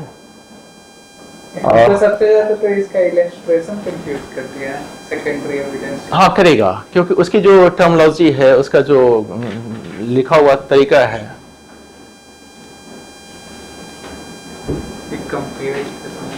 हाँ वो जरूरी है। बस अधिक तो है नहीं, ये कंडीशन 60 वाली कंडीशन करके छोड़ देते हैं। ठीक है, 60 के हम लोग किस चीज के कंसर्निंग पढ़ रहे हैं? जब हम लोग किस कंडीशन में सेकेंडरी एविडेंस थे। Very good. और सेकेंडरी एविडेंस क्या है, वो कहाँ है? वो 58 में। Very good. और ये जिसका जो हम लोग ने क्लॉज ए देखा, उसके साथ क्या कंपल्सरी है? 64 नोटिस। और किसको नहीं देंगे? बाकी जो और भी कंडीशन है वो हम नहीं देंगे। ठीक है, अब देखिए क्या कहता है। When the original has been destroyed, sorry कहाँ गया? When the existence, condition, or content of the original have been proved to be admitted in writing by the person against whom it is proved or by his representative in interest. अब देखिए तो कह रहा है कि जब खुद ही admit कर लिया है तो वो प्रूव हो चुका है, तो सेकेंडरी एविडेंस दिया जा सकता है। अब हमारे प्राइमरी एविडेंस की जरूरत तो है नहीं। When the existing condition and content, हमने कहा था ना, इन तीनों चीजों को कैसे प्रूव करते हैं? कोर्ट को दिए बस कर लेगा। हाँ वही चीज है, जैसे ही कोर्ट को प्रस्तुत किया वो तीनों चीजें प्रूव हो जाती है। कोर्ट को देने, देखिए हम क्या कर रहे हैं, क्रॉस तो हम उसके एग्जीक्यूशन को, जब हम उसके जेन्युइननेस को बात करेंगे तब ना। हमने अभी आपको क्या कहा कि एक तो ये तरीका होता है कि हमने डॉक्यूमेंट प्रोड्यूस किया, फर्स्ट स्टेज। सेकेंड स्टेज है कि वो जेन्युइन है कि नहीं, ये प्रूव करना होता है। तो जैसे ही प्रस्तुत करते हैं तो उसका एग्जिस्टेंस है तभी तो प्रस्तुत किए। कंडीशन किस कंडीशन में आपके सामने है, देख न लीजिए। कंटेंट तो उसमें लिखा हुआ है तो आप देख लीजिए। इन तीनों चीजों के कंसर्निंग हम इसके एग्जीक्यूशन के कंसर्निंग कहां बात कर रहे हैं? ये दे देने से एग्जीक्यूशन से आप मुक्त नहीं हो गए, उसके जेन्युइननेस को प्रूव करने से अभी आप मुक्त नहीं हुए हैं। हाँ, उसके लिए अलग हिसाब है। फिर वो उसका वो क्या कहते, वो ट्रांसलेटर, इंटरप्रेटर जो भी है उसको बोलता है कि इसको ट्रांसलेट करवा के लाइए। फिर वैसे स्थिति में एक चीज और भी समझ लीजिए कि अगर कोई जजमेंट है, जजमेंट को अगर आपने अनुवाद करवा लिया, मतलब उसको ट्रांसलेट करवा लिया, तो वो सेकेंडरी एविडेंस नहीं होता है। क्यों नहीं होता है? बात तो वही हो जाएगी ना कि सगर भगवान को पानी चाहिए था कि जल। अनुवाद में तो आप लिख देंगे ना कुछ भी, तो वही स्थिति हो जाएगी। आइए When the original has been destroyed or lost, जब ओरिजिनल रहा ही नहीं, डिस्ट्रॉय हो गया, गुम हो गया. When the party offering evidence of its contents cannot, for any other reason not arising out of his own fault or neglect, produce it in a reasonable time. जब वो नष्ट हो गया, जब वो मिल ही नहीं रहा है, कहां से लाए हम? इसके साथ एक और सेक्शन है, वो है 107. अगर सेकेंडरी एविडेंस देना है तो पहले आपको प्रूफ करना होगा कि प्राइमरी एविडेंस लॉस्ट हो गया है. समझ रहे हैं?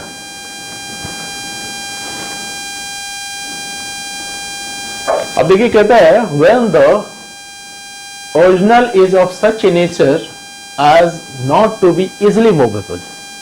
डॉक्यूमेंट के कंसर्न लोग क्या कर रहे थे? एक इमारत पे लिखी हुई कोई इबादत भी डॉक्यूमेंट है, कोई स्मारक है उस पे भी अगर कुछ लिखा हुआ डॉक्यूमेंट है. अब हम उसको कह रहे हैं कि उसको ओरिजिनल लाना है, तो ऐसी कंडीशन में वो कह रहा है कि ये जब सीन है तो आप सेकेंडरी एविडेंस देंगे. When the original nature is easily movable. When the original is a public document within the meaning of section 74. आप समझ रहे हैं? हमने क्या कहा था कि पब्लिक डॉक्यूमेंट के कंसर्निंग आपको सर्टिफाइड कॉपी मिलेगी, और सर्टिफाइड कॉपी सेकेंडरी एविडेंस है, और सेक्शन 78 के तहत उसके जेन्युइननेस को कोर्ट प्रिजर्व करती है. तो वैसी स्थिति में हम इसकी अलाउ करेंगे. किसके कंसर्निंग कह रहे हैं? पब्लिक डॉक्यूमेंट के कंसर्निंग. सभी डॉक्यूमेंट के कंसर्निंग सर्टिफाइड कॉपी लेके आ जाएगा तो नहीं मानेगा ये. समझ रहे हैं? अपना बात मानते हैं, यह प्रिजम्पशन है, आप इसको खंडित भी कर सकते हैं. प्रिजम्पशन है. क्यों? कारण है कि अगर मान लीजिए गवर्नमेंट के यहां से अगर आप डॉक्यूमेंट बार बार मंगवाइएगा तो जोखिम है बीच में रास्ते में नष्ट हो गया तो ये जोखिम उठाने से बचाने के लिए ये प्रोविजन दिया गया कि सर्टिफाइड कॉपी लेके आ जाइए, वो सेकेंडरी एविडेंस के तौर पे हम उसको एडमिट कर लेंगे. हाँ, क्योंकि उसके डॉक्यूमेंट के साथ और भी लोगों का तो डॉक्यूमेंट अटैच होगा ना, या एक ही पेज में बहुत लोगों का डॉक्यूमेंट अटैच. हाँ, वही है, इस वजह से. When the original is a document of which a certified copy is permitted by his अधिनियम or by any other law in the force of India. बात सेम ही है. कोई ऐसा डॉक्यूमेंट जिसकी सर्टिफाइड कॉपी परमिटेड है इस अधिनियम के द्वारा, तो इस अधिनियम के द्वारा किसकी सर्टिफाइड कॉपी है? पब्लिक डॉक्यूमेंट की. समझ रहे हैं? या किसी और एक्ट के तहत अगर है किसी जहां वो उसकी सर्टिफाइड कॉपी आप दे सकते हैं, तो ऐसी स्थिति में अब जैसे आप विल है, विल आपका ओरिजिनल डॉक्यूमेंट है, जब प्रोबेट में जाएगा या लेटर ऑफ एडमिनिस्ट्रेशन में जाएगा तो ओरिजिनल डॉक्यूमेंट आपको अटैच करनी है. लेकिन ऐसी स्थिति में अगर आपको लगता है कि मेरा ओरिजिनल डॉक्यूमेंट नष्ट हो जाएगा तो उस स्थिति में सर्टिफाइड कॉपी भी मान ली जाएगी, क्योंकि तब वो डिपेंड करता है कि अगर रजिस्टर्ड विल है कि नहीं है. अगर मान लीजिए अगर रजिस्टर्ड विल है तब तो उसकी जितनी सारी सर्टिफाइड कॉपी निकाल लीजिए. अगर नहीं है, एकमात्र सिंगल वही है, तब तो आपको बेचारा करना ही पड़ेगा, क्योंकि वही नष्ट हो गया, सेकंड पार्टी खत्म कर दिया तो बात ही समाप्त हो जाएगी फिर. तो वहां जहां इसकी परमिशन दी गई.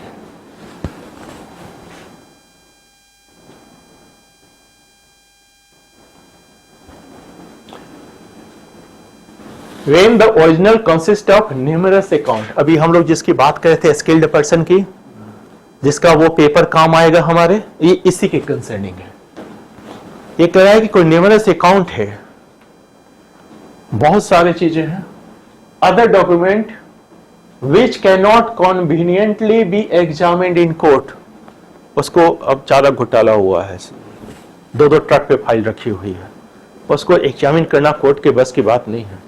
तो उस व्यक्ति का proof that the general result of the whole collection, अगर उसके, तो हमने कहा था ना कि जो आदमी उसमें स्किल्ड है वो अगर एक पेज 10 पेज में उसको कंपाइल कर देता है, उसके साथ कंडीशन क्या है? वो स्किल्ड होना चाहिए, और साथ ही साथ उसके अकाउंट्स के जेन्युइननेस को वो चेक करें, उसका भी क्रॉस एग्जामिनेशन होगा, और उस छोटे से डॉक्यूमेंट से उस टोटल डॉक्यूमेंट्स का हमारा काम नहीं करें, देन हम secondary document allow, secondary evidence allow करेंगे. ठीक है, यहां तक बात खत्म नहीं हुई है. ये तो हमने लिस्ट बताया कि इस कंडीशन में आप सेकेंडरी एविडेंस देंगे। अब देखिए ये क्या कहता है, for the purpose of clause A C D. A में क्या था, वही 3 कंडीशन, सी में क्या है और डी में क्या है, जो इजिली मूवेबल नहीं कर सकता है, तो कहता है कि any secondary evidence of the content of the document is admissible. इनमें से कोई भी सेकेंडरी एविडेंस हो आप दे सकते हैं। किसके कंसर्निंग ये बोला, ए सी और डी के कंसर्निंग, कि कोई भी सेकेंडरी एविडेंस चलेगा। हमने क्या कहा था कि सबका इक्वल वैल्यू है, ऐसा नहीं है कि फर्स्ट नहीं हुआ तो सेकंड नहीं हुआ दे, आप इनमें से कोई भी दे सकते हैं। लेकिन किसके मामले में, ए सी और डी, क्योंकि नेचर है उसी तरह का। आप देखिएगा, अब जैसे देखिए डी क्या है, when the original in such a nature is not to be easily movable, इसको मूव नहीं कर सकते हैं। तो कोई भी डॉक्यूमेंट मिले, किसी व्यक्ति को बुला के ही बुलवाना पड़े कि ओरली बोलो चल के कि क्या है, वो भी आप दे सकते हैं। उसका फोटो खींच के भी आप दे सकते हैं, उसको कंपेयर किए हैं वो भी दे सकते हैं। उन सभी चीजों को हमने अलाउ कर दिया। दूसरा clause B, the written admission is admissible. Clause B में क्या है,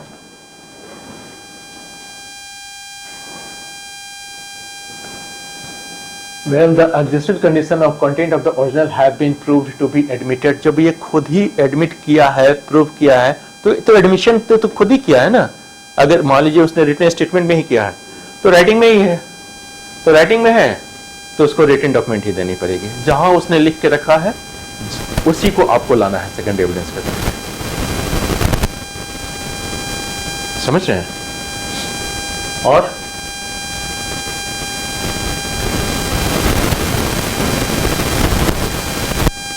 क्लॉज ई एंड एफ, वो तो आप समझ ही रहे हैं, certified copy of the document but no other kind of secondary evidence is admissible. वही है जहां वो पब्लिक नेचर का डॉक्यूमेंट है, पब्लिक डॉक्यूमेंट है, पब्लिक डॉक्यूमेंट का सर्टिफाइड कॉपी मिलेगी। इसने कहा कि सिर्फ सर्टिफाइड कॉपी लगेगी और कोई डॉक्यूमेंट नहीं लगेगा। मतलब आप फोटो खींच के नहीं दे सकते हैं क्योंकि गवर्नमेंट की चीज है ना वो, तो गवर्नमेंट की जगह फोटो खींच के आपको देने की इजाजत नहीं है। आप सर्टिफाइड कॉपी निकलवाइए और उसको जमा कीजिए। आप देखते होंगे अपील में भी जाते होंगे तो आप सर्टिफाइड कॉपी निकलवाते हैं। समझ रहे हैं?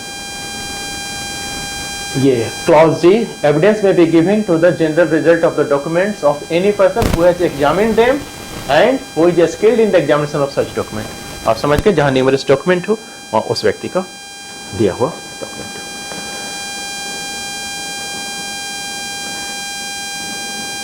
हम लोगों ने आज क्या देखा, अभी हमने डॉक्यूमेंट सबमिट किया है। हमने 3 कंडीशन बोला ना, हम उसको 3 पार्ट में देखेंगे। फर्स्ट ये production of content of the document है, आप उसके जेन्युइननेस को प्रूव करेंगे। और थर्ड स्टेज में ओरल एविडेंस कैसे एक्सक्लूड हो जाएगा डॉक्यूमेंट्री एविडेंस के प्रेजेंस में, ये देखेंगे।